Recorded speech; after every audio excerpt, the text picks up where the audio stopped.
Shalom again. This is Hakam Yara Ben-Emmett with the Torah Watchman Show International LLC 501c3 company. Hope everyone's well. First of all, I apologize for the road noise. This is a special news edition. It's something I heard on the news and see a pattern of developing about the country of Qatar. If anyone has been paying attention in the news since the Trump administration took command and control, he's made a lot of money agreements, treaties, signing, big business deal in the billions, maybe up hundreds of billions of dollars or more.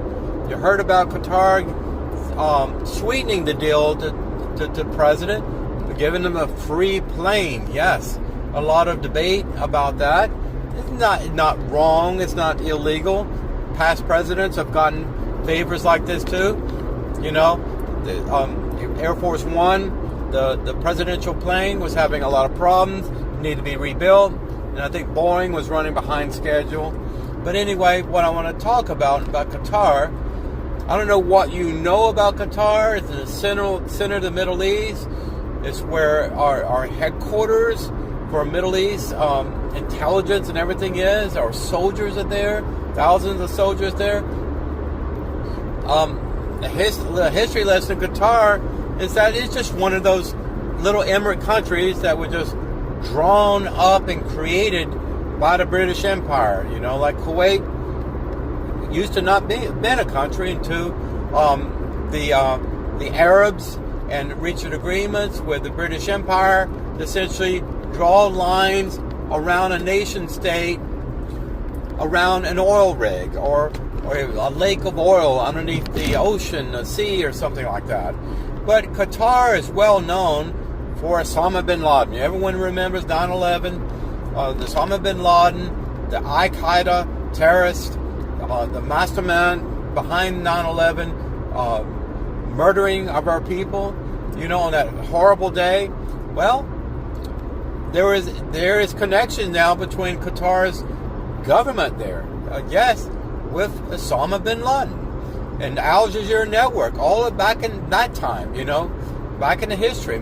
Young people don't even remember 9/11 too much. But anyway, they were sending messages back and forth, confidential messages with Osama bin Laden. They knew where his location was, considered confidential. They did not reveal it to the United States. And we played along because we wanted to have some sort of dialogue or communication with this terrorist mastermind who incidentally came from Saudi Arabia. Now, what I want to point out in the news there, in 2018, this is during the time of President Trump's first term in office, okay? He put heavy sanctions on Iran. He did even then. The IRGC, which is a political government in power since the 1970s, since the Shah of Iran was overthrown by a bunch of radicalized students. Eventually, they formed an army called the IRGC. Well, Pentagon, until this war started in the Middle East, considered the IRGC as a terrorist organization.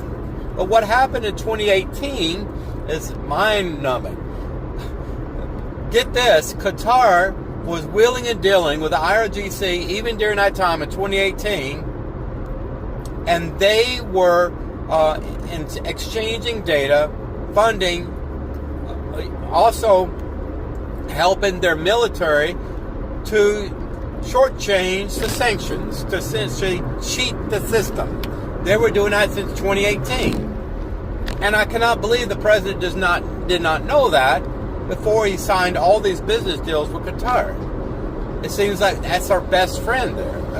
Yes, we get a lot of value having our troops there, but I'm saying beyond the point, in Dhofar, Qatar is the headquarters of the Hamas leadership. A bunch of millionaires there been funneling money to terrorist organizations like Hamas and Gaza for decades through Qatar. And Qatar is the godfather there. They're the money broker in the Middle East, trying to ride both sides of the fence, trying to get along with the United States, to be amicable. We are new modern Arabs. We are not for terrorism. Remember that Chabad rabbi that was kidnapped in Qatar and it was murdered? That didn't happen too long ago. So what do you think about this news story? Yes, Qatar has been in bed with IRGC at least since 2018 and shortchanging the Trump-era sanctions against them even since that time. And all of this is opening up. Our best friend and supposed ally, Qatar, is actually still in the business of international Islamic terrorism. In conclusion, everyone is bad-mouthing Benjamin Netanyahu, the prime minister, who is the longest-serving prime minister in Israel's history. I don't particularly care for him. I do hold him partially responsible for October 7th massacre. Excuse me. But he is the face of Israel right now, for better or worse. And he has been demonized as much as he was back in the time of Obama. And most in Israel are turning their back on the U.S. because of Donald Trump's behavior and the way he's singling out Benjamin Netanyahu, throwing him under the bus. Because why? He represents an autonomous, independent country, not the 51st state of the United States. And trying to help defend civilians within his country that have been targeted for terrorism for a long time. I mean, consider Gaza. Consider what's happening with Hezbollah in Lebanon. That's why IDF soldiers are mobilized in a DMZ zone along Lebanon's border with Israel. Bibi has no intent whatsoever to seize any territory from Lebanon. This is command and control.